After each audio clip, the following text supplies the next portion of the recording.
Good morning. I think we're trying to get the generator out of the shop here because we're fixing the tires on it.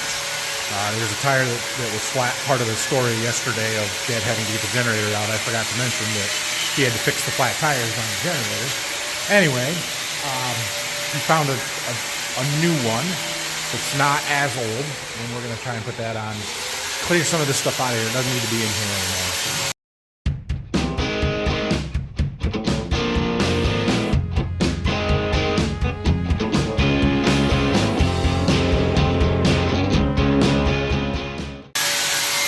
This is the old one that we just took off. I think that that's a date code, meaning it was made the 50th week of a year that ended in 4.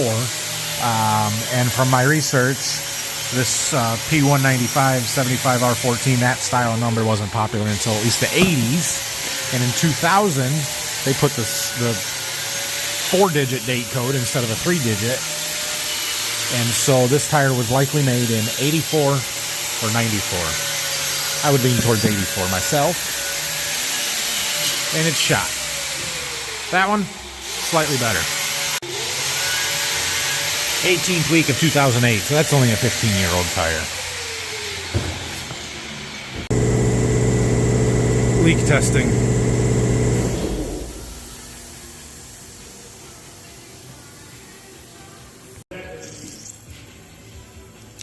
That's going to be a problem. Sidewall crack. Well, Dad's gonna have to deal with that or figure out what our options are there. We're gonna pull this window out because we've got this new seal to put on it. I think it's fairly simple. We've got to take this bracket off, which holds this front light, and there's one up there, and there's 2 in the back, and that's it. And we may need some help, but we're gonna start there.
If I remember to take my GoPro home today, you'll have a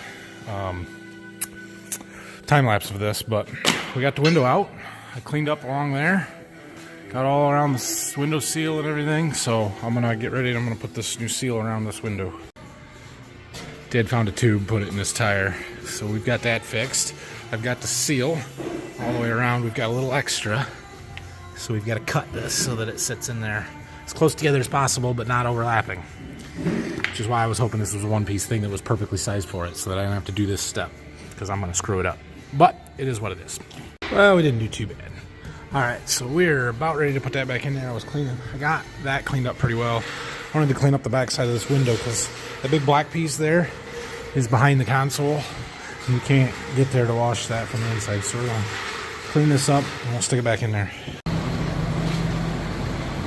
There, we got some room in here now, so I got our window back up in there, but we got to get the brackets on to hold it. I got a couple in the back loose, and there's one on the bottom here that holds it. After I got that seal on, I found the instructions. You're supposed to start this behind one of the clamps, so it helps hold it. Whoops, I didn't see that. I didn't know there was directions until I got done.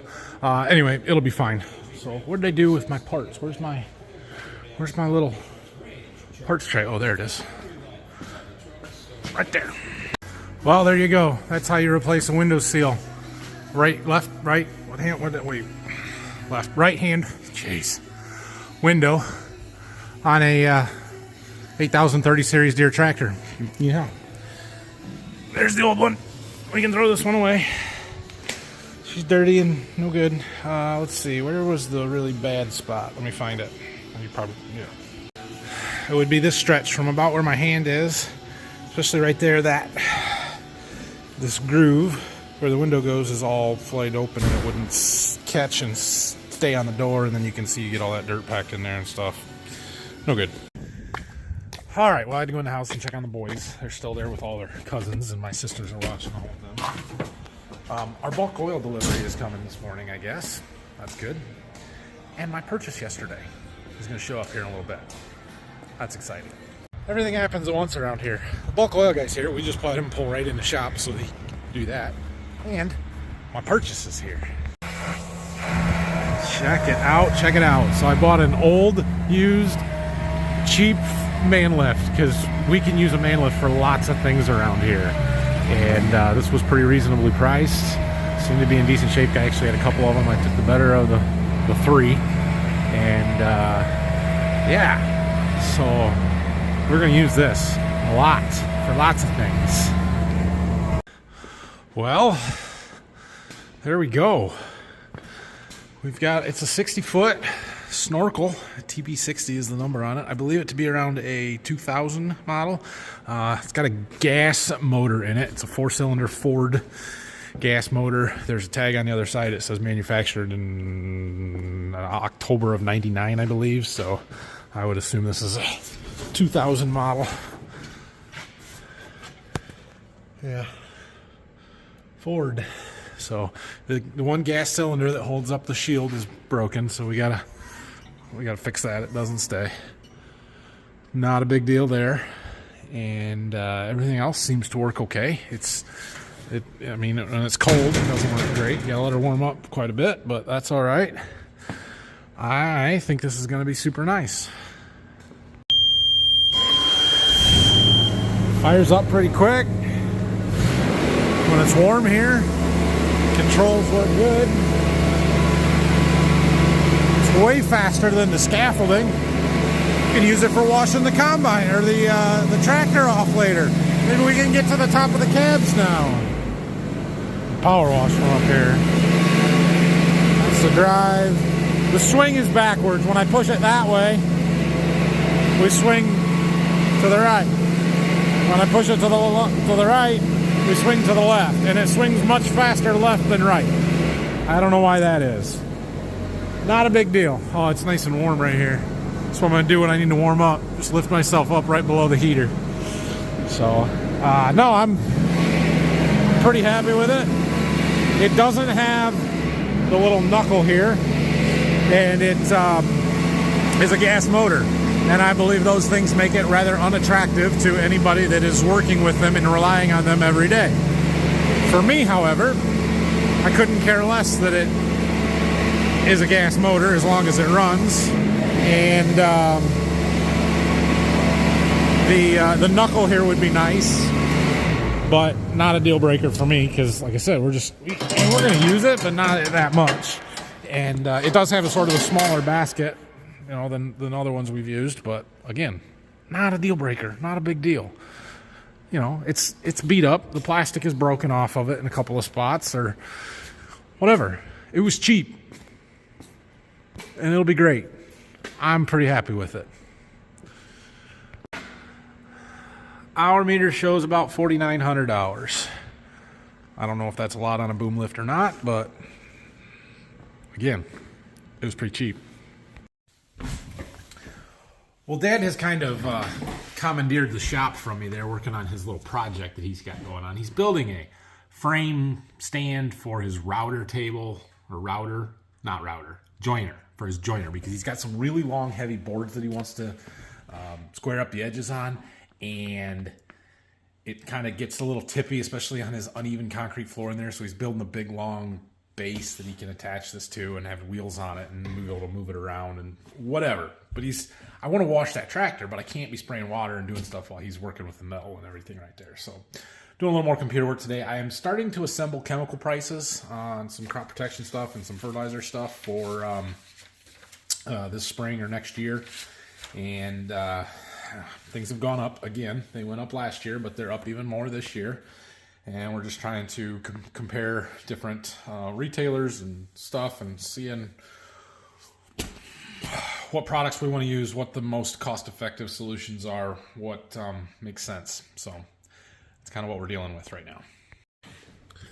All right, so I've been working on some computer work stuff. There's always a lot of end-of-the-year paperwork to catch up on, right? And making sure your books are updated and all that kind of stuff. And I'm doing the agronomic side of stuff, which doesn't seem like computer work, but it actually is when it comes to yield maps and all that stuff, other stuff. I showed you a week ago or so my field rankings spreadsheet, but I didn't show you a lot of detail because there's a lot of sensitive information in there with our yields and stuff and number of acres, and I don't really like sharing all that much detail.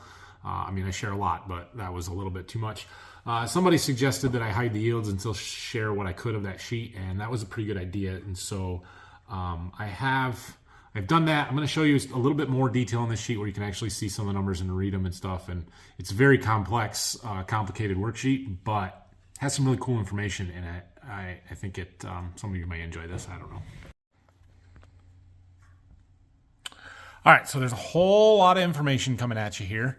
And this does go all the way back to, on this sheet, this is basically every field that we have or have had is on the column. There's a row for every field. And you'll notice some of them have blanks, particularly here in 2019. That was a year where we had a ton of prevent plant, and we didn't get those fields planted, so I have no yield data for them. But this spreadsheet goes all the way back to 2007, which is the first year that I have individual field yield data from. Basically, the first year we had a yield monitor in our combine, right? So, and basically, I have a hidden column in here that you can't see that has the actual yield for that field for every year.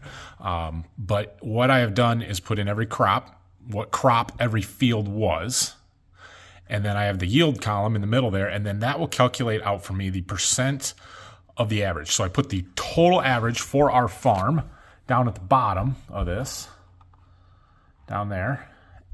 I don't know if I showed that. Down there. And it will kick out and it uses the whole farm average divided by the field average or whatever it is to come up with the percentage. And so like this first field here, it's field 2-1, and it was 109% of our average corn yield this year. So that's really good. 106%. This one was 99.8% of our wheat yield. This one that's red was 88.5%. This field here was corn, was 117.9% of our average. Guess which field that was? Yeah, that's our irrigated field. That was really, really good corn. So, and then it color codes them based on anything that is 10% above average is green, 10% below average is red, anything within 10% plus or minus is yellow. That's why there's twice as many yellow as red and green, but more or less. There's just more of our fields rank in the middle. So that's all the different years there, and you can see how our typical crop rotation, let's see, like this field here, it was corn, 16 and 17, soybeans, wheat, corn, soybeans, corn. It'll be soybeans next year, potentially wheat again after that. And so then these two columns right here, rank and averages, this averages the averages, right? So it's going to average all of this 109, 107, 102, 110, 117, 106, 100. Like that's been a pretty good field. And over all those years since 2007, it's averaged 106.4% of our average, right? Average of the averages.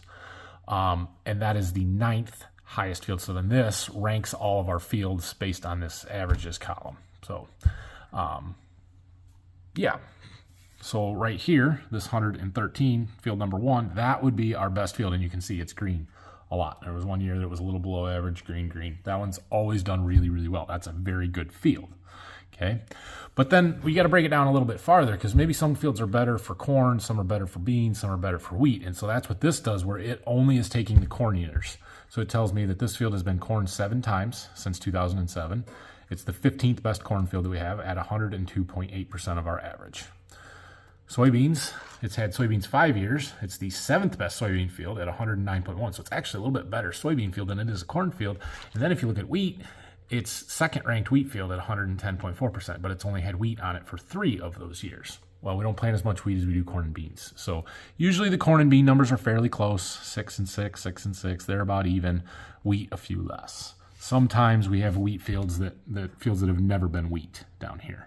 And the more you get into this, the less variation you'll see. In fact, there's a few fields that are no good for wheat, but especially in this overall column, like, okay, this field here is no good. Couple of these that are sort of low and a couple of them that are pretty high. Everything else is fairly close to the average. That's just how it is. So anyway, there is that sheet. And then from that data, we can do a lot of things. And I actually have whole farm yield data going all the way back to 1997. So we've created some charts here. So I've blacked out the yields, but you can see here, this is going back to 1997, our yields. Soybeans, wheat, corn. And you can see here, these years were really bad. 97 was not bad, 98 was not bad, and then we dropped way down 2002 until we spiked back up in 2003. Things were better, and then it dropped off. But overall, you can see our trend is quite positive, and I can actually calculate out this number right here. This 2.5 is the slope of this line, which means every year we are gaining 2.5 bushels on corn on average since 1997. Does this have, no, this doesn't even have this year's data on it. Hold on, let me find the updated chart. Okay, so here's the one we were just looking at. All of it's the same except for we're going to add another year. We're going to add 22. And look what happened this year. Big spike. Big spike. Right? And so that line gets even steeper. We're up to 2.73 bushels. Average gain every year, 2.73 bushels on corn. The wheat line, obviously our wheat yields, we were right on trend line this year, right? Like right where we were supposed to be. Last year was a little better. 2 years ago was quite poor. 2020, we had poor wheat. But again, positive trend, going up by 0.8 of a bushel. Less, just under a bushel per year average. Okay. And then the soybeans one, obviously soybeans are lower yielding crop in general, but again, a positive trend, going up by 0.75 of a bushel a year. 7.7 basically. And again, we can see record bean yields this year, record corn yields this year. 2016 was a really good year for all of the crops. But yeah. Okay. And then we can come over here. This is one more chart, and this has 22 data in it too. This is our 10-year average yields, right? So instead of just individual years, basically I've taken 10 years of data. So this one starts at 2006, not 1997. And the 2006 data would be the 10-year average for the years 1997 through 2006. The 2007 yields are going to be from the average yields from 1998 through 2007. So you're always dropping off the old, adding the new, right? And it's much more consistent line. Moves some, but not nearly as much. And this year we spiked way up over that trend line. You know, back here we were way below it on the corn side, but our 10-year average corn yield this year, what we did was drop off the 2012 crop year, this one, when it was super dry. We added 2022 this year, super good. So our 10-year average spiked a little bit. We jumped up big time. And that is going up by an average of 2.8 bushel. Our 10-year average going up by about 2.8 bushels per year, which is awfully darn close to what our actual trend line of just individual years is. So pretty cool data. I can do some stuff with this, right? It's not just a cool chart. So I can use this data to help me make my prescription maps, my fertilizer and seeding recommendations, so that I can know what the potential is of a field, particularly if it's a good cornfield or a poor cornfield, and whether or not I need to push it, or whether it's a poor field due to fertilizer, drainage, or something else. That, you know, we can kind of use these to say, all right, what's wrong with that field? Why is that one not performing any better than it is? Or, you know, help bring those up, that kind of stuff. but it also lets me know kind of what to expect and how to plan, right? I have no idea what next year's weather is going to be. None whatsoever. But I know what my trend line yields are. And I know that I am consistently increasing yields over time. And so can I guarantee that we're going to be trend line yield next year? No, because statistically half of your years are below your trend line, half of them are above. But what I do know is that we're going to be somewhere in that ballpark. And our floor is rising, our ceiling is rising. Every year we have more and more potential because of better seed genetics, better management. That was 2, not 3, but better farming practices, whatever it may be. Weather, maybe the weather is it's global warming. I don't know. I don't care, but it helps me for planning to know what to expect, kind of thing. And so that's why I put all that effort into making those spreadsheets up. It's quite complex, quite complicated. There's a lot of formulas and stuff in there that cells reference each other, and you have to remember how to do it every year to update it so that it includes the new data and take some of the old data out and stuff. But yeah, something that I've played around with and gotten halfway decent creating spreadsheets. I use them a lot. Google Sheets is your best friend if you are trying to manage stuff and keep track of things. So anyway, there's that information. I am going home. Dad assures me he's going to be done in the shop tomorrow, so Brock can help me get that tractor cleaned up, and we're going to polish it tomorrow and hopefully get it out of there. We've got to grease the ILS, wash the windows, and polish, the outside, do the whatever we're going to put on it. Shine, make it shine. So that's the plan. Oh, I better take my time-lapse camera so that I can remember to show you guys me putting the window in. And we'll see what else we can find to work on tomorrow. I'm going to get that main lift out of there probably. I just wanted to bring it in and let it thaw and check stuff out a little bit. So we'll get that out of there tomorrow, put it in the barn somewhere, somehow, and we'll go from there. So hit that like button, subscribe to the channel if you would, please. And if you have any questions, comments, feel free to leave those down below.